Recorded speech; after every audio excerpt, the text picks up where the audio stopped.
Are you in contact with young people whose behaviour you just don't understand? Want to look at it in a fresh light? Then this video is for you. So we're going to be looking at the thinking stage, or the terrible twos, as some people call it, but hopefully through looking at some of my videos, we will soon learn that it's not so terrible, but it is a necessary step that all kids need to do. So the thinking stage first arises around 18 months to 3 years old. And I think that there are 3 main characteristics about the thinking stage. Is that it's a time where the child begins to test boundaries. They begin to separate themselves from the caregiver, i.e. see themselves as a separate entity. And it's a time where they continue to learn more problem-solving skills. This time can be very difficult for the grown-ups in the child's life, mostly because it is the time when the child starts to say no. And hopefully what I want us to learn as we go through this journey is no is not a bad word. But within this step, it is a necessary step for them to begin to learn how to express their own values, their own opinions, their own wants. And is really part of them growing into who they're meant to be. As with all of the stages, there are some jobs that the child needs to accomplish.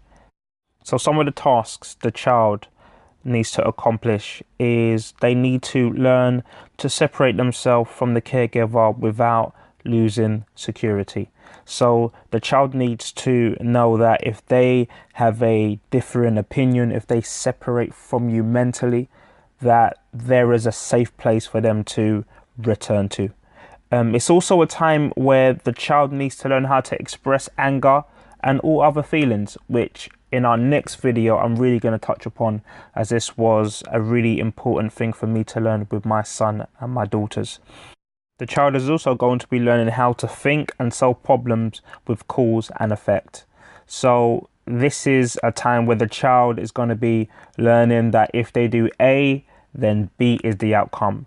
If they cry, if they touch this, then this is what mummy, daddy, or other parents around them will respond with. The child is also going to be learning how to follow simple instructions, e.g. come here, go over there. So the child needs to be able to decipher the language that the grown-up is saying, and from that language gain some understanding of what is being asked of them. And the last job that we're going to highlight today is they need to begin to see the world as bigger than just themselves. So i.e. when they're kind of growing up in the early stages, they see themselves almost as the center of the universe. So there's a time where they need to begin to notice that other people have feelings, and that there are other people in the world that have impact and that are important just as they are important also.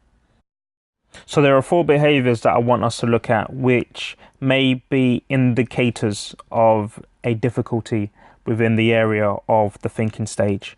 Is we may come across someone that has real difficulty expressing certain emotions, and this can really come from being in an environment where some emotions are not allowed. And again, well, like I've said before previously, I'm going to touch upon this in my next video. So it could be that sadness is not allowed, or anger is not allowed, or too much joy is not allowed.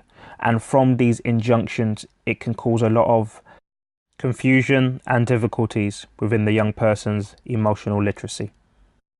Another behaviour is we may come across young people who are oppositional in their behaviour. And this could simply be from a place of when the child is exercising their separation from the caregiver and pushing against boundaries. There may not be any boundaries for them to push against. And so the word no is never heard. The word not yet is never known. So there is a real opposition and a real resistance to the child not getting their way, as this is a new concept to them. Another behavior that we might see is we may come in contact with a yes person. So someone that has no opinion and is more lent towards following than leading. And I simply see this coming from a place of the child not really having the opportunity to separate from their caregiver, to form their own opinions.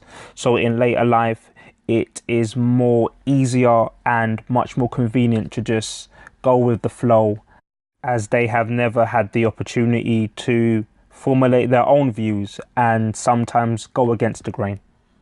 And the last behavior that we'll look at is young people who may be oblivious to the world around them.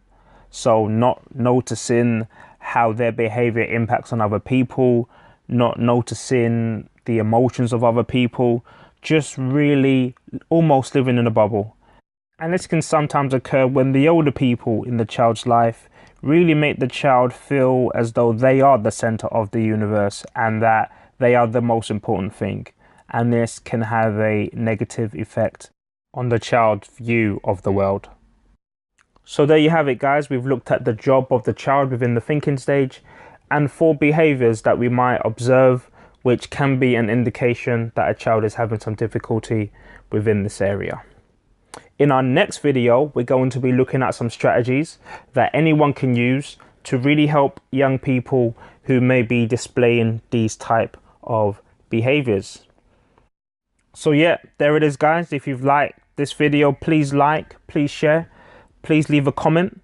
And as I always say, I will see you next week. It doesn't matter how old the young person is or how old the person